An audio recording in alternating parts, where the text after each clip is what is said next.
கொழும்பின் புறநகர் பகுதியான பொரலஸ்கமுவ பகுதியில் நடத்தப்பட்டு வந்த மசாஜ் நிலையம் ஒன்று நேற்று போலீசாரால் சுற்றி வளைக்கப்பட்டுள்ளது. சுற்றுலா விசாவில் சட்டவிரோதமாக நாட்டுக்குள் நுழைந்த தகாத செயற்பாட்டில் ஈடுபட்ட 2 தாய்லாந்து பெண்களும் நேற்று போலீசாரால் கைது செய்யப்பட்டனர்.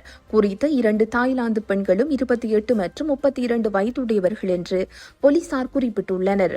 அவர்கள் கடந்த வருடம் டிசம்பர் மாதம் 30ஆம் தேதி முதல் இந்த வருடம் மார்ச் மாதம் 5ஆம் தேதி வரை பெறப்பட்ட சுற்றுலா விசாக்களில் நாட்டில் தங்கியிருந்துள்ளனர்.